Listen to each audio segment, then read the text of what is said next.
Hello, and you're welcome to Global Business Insights, where we bring fresh analysis, keeping you updated on all you need to know in the world of business. Our first main story is on markets as we see a more risk-on mood. Indeed, stocks are rising today following the worst trading day since March 2023 as an upside surprise on inflation in the US triggered a retreat from record highs.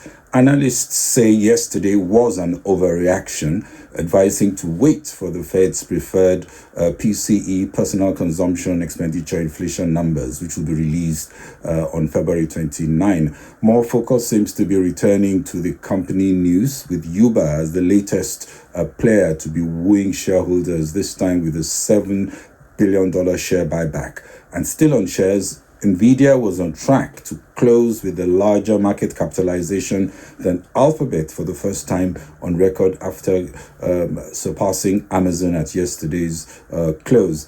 Earlier, we commented on the UK January inflation that just came out this morning, steady at 4% and lower than forecasted. Good news for Rishi Sunak and encouraging for the Bank of England. We also just got the latest US Energy Inflation Administration data, that's the EIA data, showing a strong build-up in crude inventory, which is weighing on crude oil prices. And we also looked at UK Business and Trade Secretary Kemi Badenoch signing a trade agreement with Nigeria. And in closing, we'll see how the major markets are closing the day after yesterday's sea of red. European markets were higher today as investors assessed more corporate earnings and reflected on the inflation prints in both the US and the UK. US stocks were also positive at open. The Dow Jones up 0.2% in early trading, the S&P 500 up 0.5%, while the Nasdaq Composite climbed 0.7%. One of the main movers today was Delivery Hero, up more than 17% after the German food delivery company said it was confident that its organic cash flow generation will be more than sufficient to settle its debt maturities. The food delivery firm reported a 9% bump in revenues, beating expectations, and restated guidance for annual 2024 earnings, implying a tripling from 2023. And to Uber unveiled an inaugural $7 billion share buyback program today after reporting its first full year of operating profit as it woos shareholders. Facebook parent Meta, remember, got a strong market reaction when they announced their debut dividend earlier this month, and home rental site Airbnb also expanded its buyback program by $6 billion yesterday. Uber revealed its plans to repurchase up to $7 billion of shares as part of a closely watched investor update that also outlined important details about its growth strategy and financial goals over the next 3 years. The news sent Uber's shares up 7% in pre-market trading, and its stock has nearly doubled over the past year. We are seeing a trend of Silicon Valley growth stocks working hard to actively elicit shareholder delight by demonstrating better numbers and strong confidence in their financial momentum, also trying to justify those high stock prices. There's clearly more focus on profitability and not just growth as interest rates rise and it's becoming harder to raise capital. Uber said 2023 was an inflection point in its history as it began to generate strong cash flows and better margins, enabling better returns for shareholders. As you recall, Uber had amassed losses as much as $30 billion since it was founded in 2009, and many have indeed been waiting for this inflection point. Uber, like rival Lyft, has made efforts to cut costs, drive efficiencies, and improve margins as investor patience seems to be waning, given the higher inflation and the tougher context. Uber has also diversified beyond its core ride-sharing and restaurant delivery segments to grocery delivery and advertising, which has been helping profits. Uber is also targeting growth in its mobility business in new markets like Argentina and Japan. But share buybacks and dividends could be seen as a way to draw attention away from other underlying issues, propping up the share price as investors focus only on returns while ignoring other cracks in the fundamentals. Even as Silicon Valley players hope the less obvious challenges do not come back to haunt the organization. Uber shares opened up 11.3% as markets were clearly pleased with the buyback. Lyft shares opened up 36%. Meta shares in early hours of trading was also up over 2%. The United Kingdom's inflation rate just out this morning was unchanged at 4% in January 2024, holding close to November's two-year low and less than 4.2% expected by markets, still far from the Bank of England's target of 2%. Month-on-month inflation was minus 0.6%, less than minus 0.3% expected, compared to 0.4% in December. The UK government met its pledge to halve inflation in 2023. It hit a peak of 11.1% in October 2022.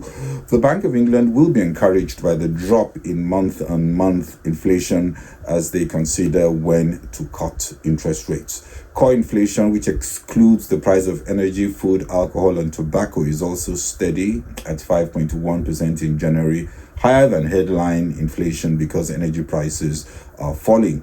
Analysts are already predicting that inflation will fall to 3.4% in February, and the UK may be the first of the major economies to begin cutting rates, which is, like I said, a boost for Sunak, as lower rates means more fiscal space to cut taxes, which could help his chances at the next election. Still on the UK, where we saw Business and Trade Secretary Kemi Badenoch signing a new investment deal on a trip to Nigeria. This deal will boost bilateral trade and reduce commercial barriers. She sealed the agreement on her trip to Nigeria, short trip, and the agreement is known as an enhanced trade and investment partnership, also the first of its type to be struck between the UK and an African country.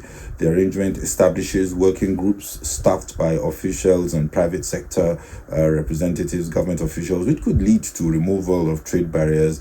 It could unlock opportunities for both countries as well. The UK having struggled to sign new trade deals with countries like Canada and still on with India. We know the US is not keen on trade deals. The UK seems to have its eyes on Nigeria, and at a time when Nigeria is saying it's now open for business and ready to welcome old business friends like the UK. The reason the US is not keen on a deal with UK is that it sees little benefit when a much larger Europe is already opening up to them. India will not give access to its much-priced markets without getting an arm and a leg back, much more than the UK are prepared to give. These discussions should be strategic, and Nigeria's market should not be offered on a cheap plate. A target should be set to more than double the level of total trade, which is now a paltry £7 billion. If you look at the year to September 2023, and there's need to boost non-oil trade in non-oil goods. Nigeria can also cooperate on many other sectors where the UK is especially strong: infrastructure, health services, to name just a few. The fact that deals like this are happening is a sign that the world has noticed the changes in Nigeria, and one can expect similar calls. Nigeria, like I said, has to be proactive in knowing what it must have from the UK before opening access to a high growth and lucrative market that UK and other mature economies are now looking for. But this is still yet another small but very positive sign of better things for the new government. And on oil, we just got the US Energy Administration data showing commercial inventory was up as much as 12 million barrels compared to the previous week, significantly higher than expectations of 2.6 million barrels and the previous increase, that was the previous week, of 5.5 million barrels. That is expected to put pressure on prices in view of the ample supply scenario. I can see that Brent crude is just slightly down 0.08%, just under $83 per barrel.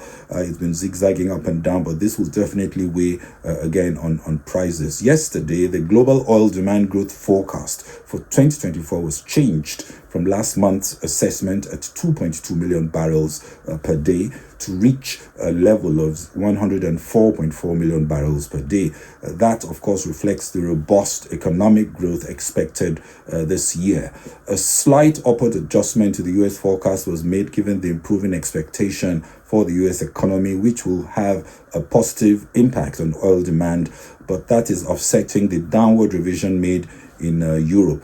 Continued robust economic activity in China, global air travel recovery, and expected healthy petrochemical feedstock requirements will be key for oil demand growth in 2024. Non-OPEC liquids production in 2024 is also forecasted to grow by 1.2 million barrels per day to average 70.5 million barrels per day. Meanwhile, total OPEC crude oil production averaged 26.34 million barrels per day in January 2024, lower by 350,000 barrels per day on a month-on-month basis. Crude oil output increased mainly in the UAE, Saudi Arabia, and Venezuela, while production in Libya, Kuwait, Iraq, and Algeria decreased. Nigeria produced 1.419 million barrels per day in January. OPEC Secretary General Al-Ghai said yesterday that he stands by published long-term demand outlook and firmly believes demand remains robust, adding that he saw a strong global economy this year with positive implications for demand and is not worried about Angola's exit from the oil club. And as we close, I can see that Brent crude is further down 1.29%. It's now $81.70. It's about 18:15 GMT.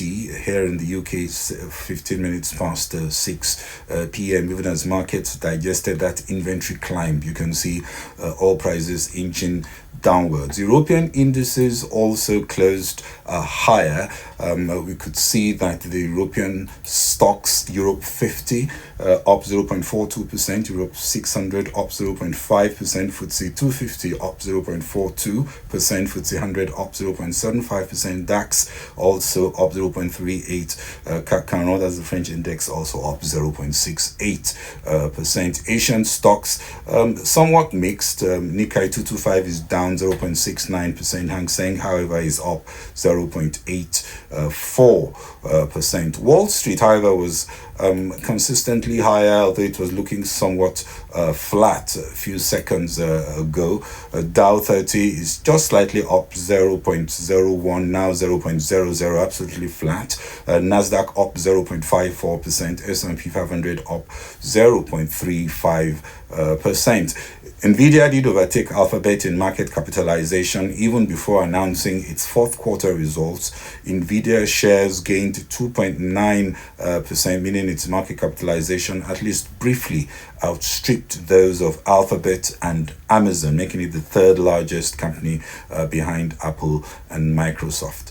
Well, that's it from me on the evening edition of Global Business Insights. If you enjoyed the program, please share and kindly follow on Facebook and LinkedIn, subscribe on YouTube and X, not to miss further episodes. Thank you very much for watching. This is Bode Oshosami. Bye-bye.